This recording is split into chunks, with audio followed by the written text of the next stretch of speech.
They were sleeping in their own beds, tending gardens they had walked 1,000 times, working a shift they had worked before without a scratch. And every one of them was already dead. They just didn't know it yet. Let's start with two brothers named Noah and Connor. August the 5th, 2013. Campbellton, New Brunswick, Canada. Noah Barth was 4 years old. His older brother Connor was 6. That night, the two of them were sleeping over at a friend's apartment on a mattress laid out in the living room, the way kids do at a sleepover that has happened a dozen times before without anyone thinking twice about it. The apartment sat directly above an exotic pet store. The owner, a man named Jean-Claude Savoie, ran his business and raised his family in the same building. Reptiles and exotic animals downstairs behind glass, living quarters upstairs. His son was the boys' friend. This wasn't the first time Noah and Connor had stayed the night there. It was routine. Nothing about that Monday felt different from any other night they'd spent under that roof, next to that storefront, a few feet above those tanks. Downstairs behind glass was an African rock python roughly 14 feet long and about 100 pounds. It had lived in that enclosure for years without a single incident. Customers walked past it on their way to the register. Kids pressed their faces to the glass to look at it. It was, by every account, just part of the shop. Background scenery in a small-town business, no more alarming than the fish tanks 2 aisles over. The flaw in this story isn't the boys, and it isn't really Savoy either. It's a single missing part. A ventilation fan had been pulled out of the ceiling for maintenance and never put back in. The hole it left behind connected the snake enclosure's airspace directly to the building's duct system. A straight, unguarded path running from the python's tank, up through the walls, into the apartment above. I want to stop here for a second because this detail is the whole story. An African rock python does not need a door left unlocked. It does not need a latch left undone.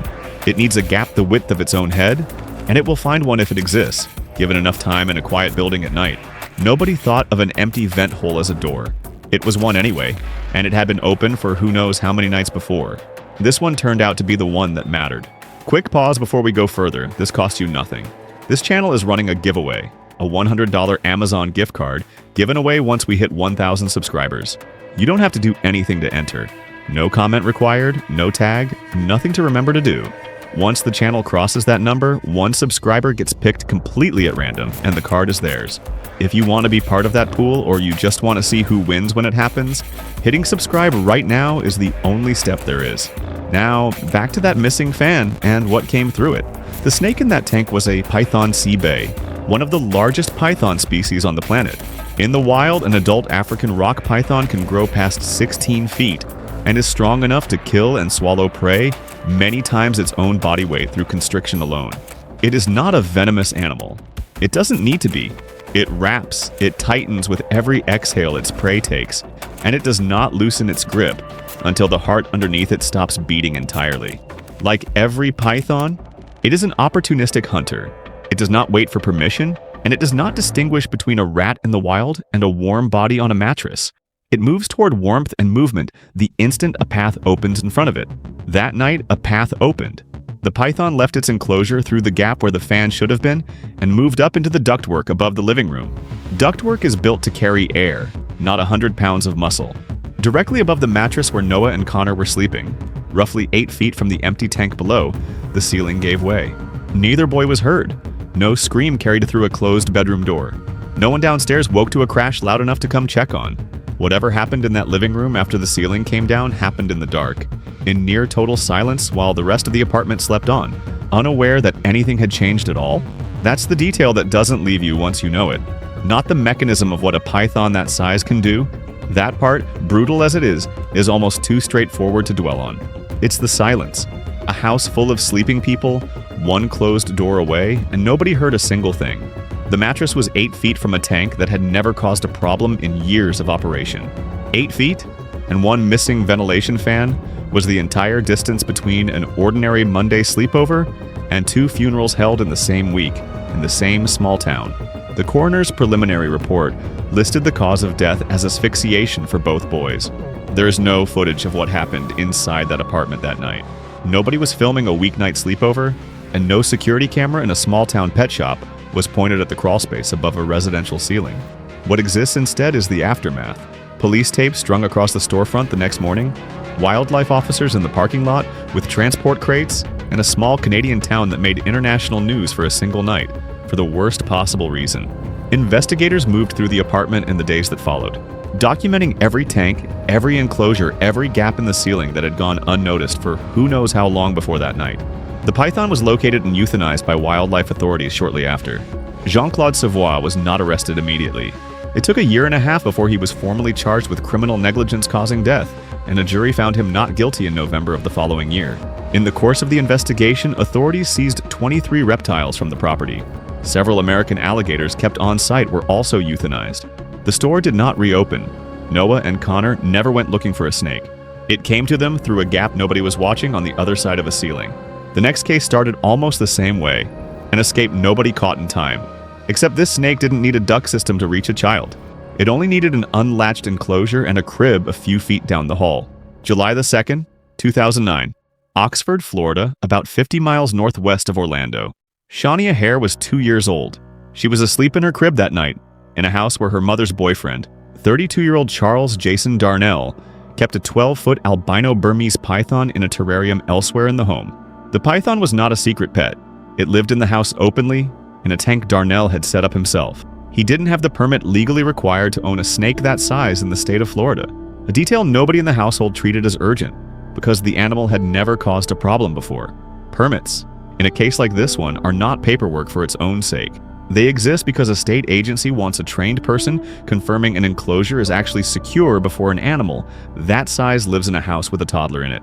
Sometime that night, the python got out. Nobody saw it happen. Nobody heard it happen. There was no dramatic break, no shattered glass, no toppled tank. Just a gap in a lid, a latch that didn't hold, and a snake that had all night and an empty, quiet house to move through. It slid across a hallway floor that had been walked over 1,000 times, past a kitchen, past a living room, toward the one door in the house that was never locked because nobody had ever needed it to be. It moved through the house, found the child's room, and got into her crib. I need to slow down here because this is the part of the story people want to rush past. And rushing past it is exactly the wrong instinct. This wasn't a wild animal encountering a stranger in unfamiliar territory. This was a python that had lived inside that house for a length of time, moving through rooms it already knew toward the one place in the home where nothing was locked, latched, or watched closely enough to stop it. Burmese pythons, Python bivitatus, are among the heaviest snake species on Earth. A 12-foot individual can weigh well over 60 pounds of solid muscle, and a snake that size is powerful enough to fully restrain and kill a small child within a matter of minutes, with no possibility of the child breaking free once the coils are set. Constriction doesn't require venom, speed, or even much effort on the snake's part once it has a secure hold. It only requires time, and in a dark house at night, time was the one thing nobody was watching. An animal that size, kept legally, requires a secure enclosure independently inspected before a permit is issued. A locked lid, a weighted latch, something a determined snake cannot push open from the inside over the course of a long, quiet night. None of that existed in this case. What existed instead was a tank a python had learned, over time, that it could eventually get out of. Darnell discovered the snake was missing from its tank first. An empty terrarium in the middle of the night, in a house with a sleeping toddler down the hall, should be one of the most alarming things a person can find. He went looking for it room by room. He found it in the child's crib with visible bite marks already on her head, coiled around her small body in the dark. He stabbed the python repeatedly with whatever was within reach to force it to release her and pull it away from her body. A call was placed to emergency services that night, describing exactly what had happened, that the snake had gotten out and gotten into the baby's crib. Paramedics arrived to a scene that was already over by the time anyone with training could reach her. The detail that stays with people in this case isn't the attack itself. It's the ordinariness of everything around it.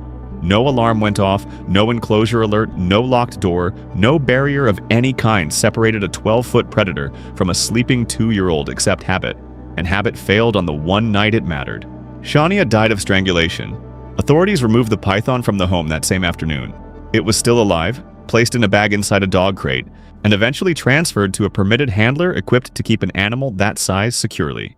There was no permit on file for the snake, which on its own amounted to a second-degree misdemeanor, a strikingly small legal category for the circumstances that followed it.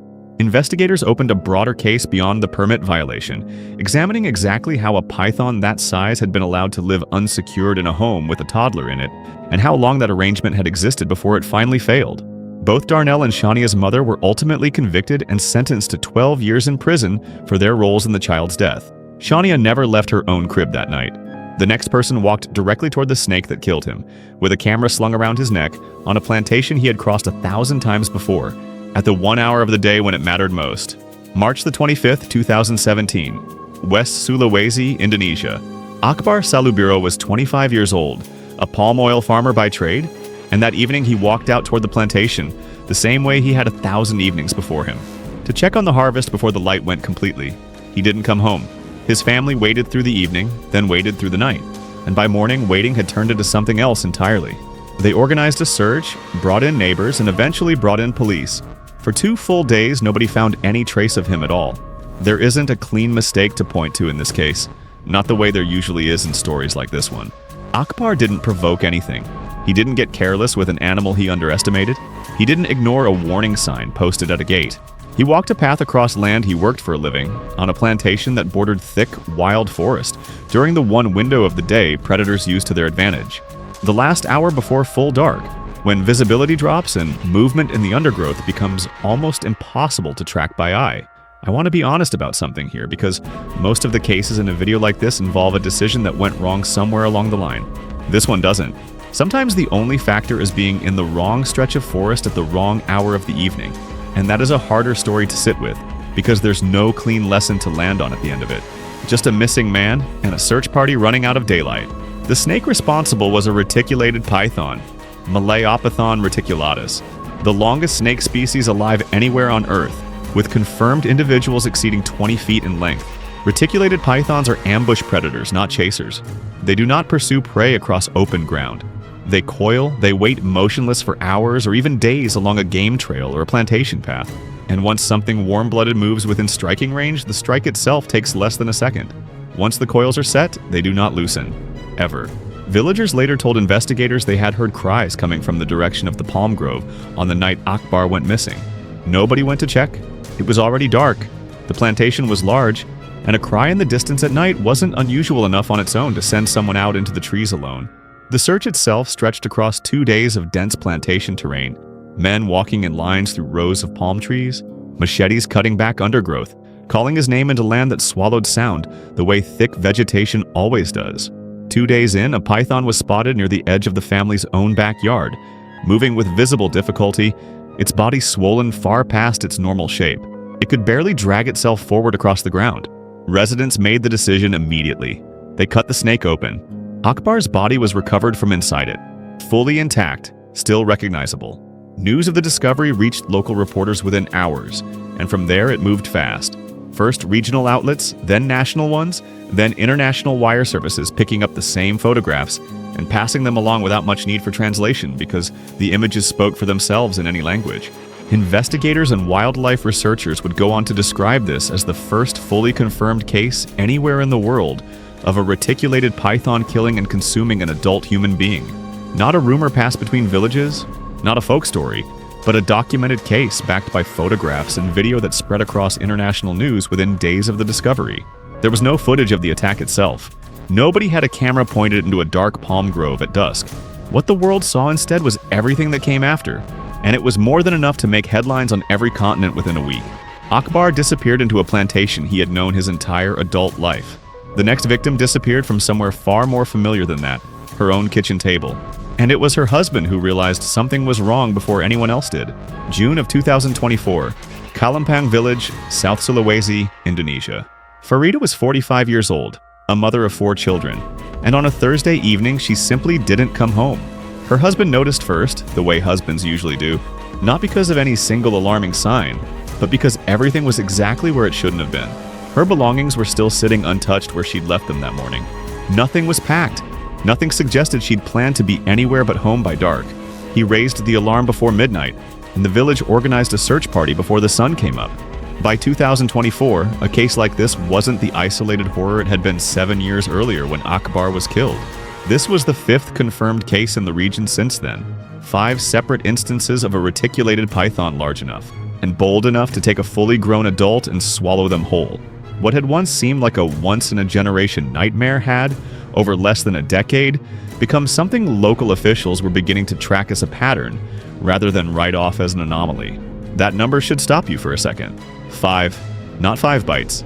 Not 5 near misses that made the local paper and got forgotten. 5 fully confirmed cases of an adult human being swallowed whole by a snake, all inside the same stretch of Indonesian islands, all within a single decade. That is not a freak occurrence repeating itself by coincidence. That is a pattern, and everyone living along those village edges now has to reckon with it every time they walk out their own back door after dark.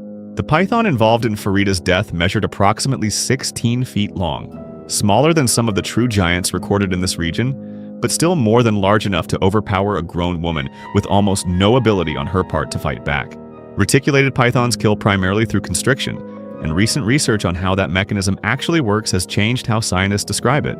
It isn't slow suffocation through the lungs the way it was long assumed to be. The coils cut off blood flow to the brain within seconds, and loss of consciousness can happen almost immediately after the strike connects. What follows after that point isn't a struggle, it's mechanical. The snake repositions the body and begins swallowing, head first, over the course of several hours. The search party fanned out from the house at first light, working the tree line at the edge of the village, checking the ditches and drainage paths that ran alongside the road. They found the python not long after they began looking, its body grotesquely distended, dragging itself slowly through the undergrowth, near where Farita had last been seen. They made the same decision Akbar's neighbors had made 7 years before them. They cut it open. The village head, a man named Swadirosi, later described the moment plainly, without embellishment. As soon as the cut was made, he said, Farita's head was immediately visible. She was found still fully clothed, exactly as she had left the house that Thursday evening. There is no footage of what happened to Farita on that walk, only the search that followed, and then the discovery, captured on phones after the fact, by people who had already given up hope of finding her alive. Her death was logged formally as the 5th documented case of its kind in the region. One more data point and a pattern that local officials were now actively monitoring, rather than treating as isolated bad luck. Farita never went looking for danger. It found her on a path she trusted completely. The next case is different from every other one in this video because the man at the center of it didn't stumble into an ambush at all. He opened the door himself, alone, and broke the one rule that existed specifically to keep him alive. August of 2008, Caracas, Venezuela. Eric Arrieta was a student zookeeper working a placement inside the reptile section of the city zoo, still in the early stages of learning the job. He was young, still training under more experienced staff, still absorbing the protocols that exist for exactly this category of animal. Those protocols weren't complicated, and they weren't excessive. Nobody worked alone with the large constrictor enclosures. Nobody opened a python's cage without a second trained person standing beside them, ready to step in if something went wrong in the first few seconds. That weekend, working a shift with nobody else scheduled in the reptile building, Eric broke both rules at once. He was alone in the section, and he opened the enclosure of a 10-foot Burmese python without anyone else present to help if the animal reacted badly to the contact. It was a task he had likely watched senior staff perform calmly, dozens of times without ceremony. The kind of task that starts to look routine long before a trainee has actually earned the right to treat it that way. I've said something close to this before in this series, and it's worth repeating here, because it might be the closest thing to a rule this whole channel is built around. The protocols that feel unnecessary, the ones that start to feel like formality, after you've done a task safely 100 times in a row, are never actually unnecessary. They're just untested. The rule doesn't exist because something is likely to go wrong on any single occasion. It exists because eventually, on one occasion out of 100, it will, and it only takes once. Burmese pythons, Python bivitatis, are among the heaviest snake species on the planet, with mature captive specimens regularly exceeding 100 pounds and capable of generating enormous constricting force relative to their size. Like every python, a Burmese python does not distinguish between a stranger and a familiar keeper once it responds to close contact with warm, moving prey. Instinct does not recognize a badge or a uniform. It reacts to proximity and movement, regardless of how many times that same person has handled it safely before, or how gently they approach the enclosure. The python struck and began to constrict almost immediately. There was no one nearby to hear the first sounds of the struggle over the ordinary background noise of a reptile house. The hum of heat lamps, the low mechanical churn of filtration systems, the kind of ambient noise that swallows a single voice easily. By the time other zoo staff finally heard the commotion from an adjoining room and reached the reptile section, the snake had already begun trying to swallow him, starting with his head, the same way it would with any prey small enough for that to be physically possible. There is no footage of what happened inside that reptile house. Eric was completely alone when it started, and by the time anyone else arrived, the attack was already well underway, unfolding in a part of the zoo with no camera position to catch it.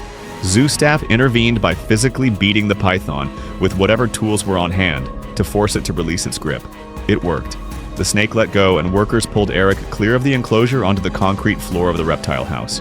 But the injuries he had already sustained were too severe, and despite the intervention, he did not survive.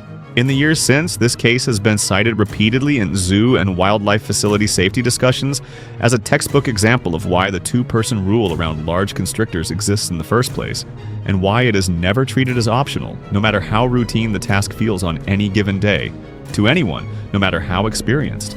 Eric made one decision, and it cost him everything. The final case in this video didn't involve a decision at all. Just a woman walking the exact same path she had walked for years on the one evening it finally caught up with her. June of 2018. Muna in southeast Sulawesi, Indonesia. Watiba was 54 years old. That evening, she went out to check her vegetable garden.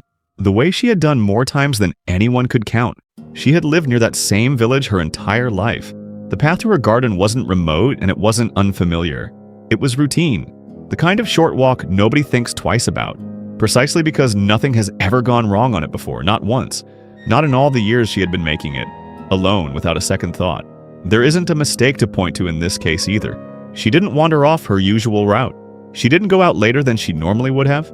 She didn't do anything that would have raised even the smallest concern in anyone's mind if they'd seen her leave the house. She checked her garden. That was the entire decision. This is the case that unsettles people the most whenever I tell it, and I understand exactly why. There's no lesson waiting at the end of it. No rule she broke. No warning she ignored. Nothing anyone could point to afterward and say, that's what went wrong. Just an ordinary routine on an ordinary evening that happened to intersect with something enormous, patient, and already in position, waiting for exactly this kind of night. The python responsible for her death measured around 23 feet long, one of the largest individual snakes recorded in any of the documented cases across this region, big enough to overpower an adult with almost no possibility of resistance once the strike connected and the coils went around her. A snake of that size does not need to be fast. It only needs to be still, coiled somewhere unremarkable at the edge of a garden row, waiting for exactly the kind of ordinary footstep that had passed by safely 1,000 times before. When Watiba didn't return home that evening, her family went looking for her. They walked the same short stretch she always walked, calling her name into the rows of vegetables, past the edge of the garden where the tree line started. It didn't take long once they reached the garden itself to understand that something had gone terribly wrong. The plants were undisturbed. There was no sign of a struggle where anyone had expected to find one. No camera caught her final walk to that garden. It was far too ordinary a moment for anyone to have thought to film it, which is exactly what made it possible for something to be lying in wait completely unnoticed along a path that had never once given anyone a reason to be afraid of it. Villagers located the python nearby, its outline unmistakable against the undergrowth, far too large and far too still to be anything else. They made the same call that had been made in every case like it before this one. They opened it. Watiba's body was recovered from inside. Wildlife officers were brought in afterward, as is standard practice whenever a python of that size is confirmed this close to a populated village. An attempt to account for an animal capable of doing this again, on another ordinary evening, to someone else who has no reason to expect it either. I have covered a lot of cases in this series across a lot of different animals in a lot of different countries. The one that stays with me the longest is still the first one in this video. 2 brothers, 8 feet, and a missing fan nobody thought to replace. 6 people. 6 ordinary evenings. None of them saw it coming. If you want another one, there's a video on your screen right now.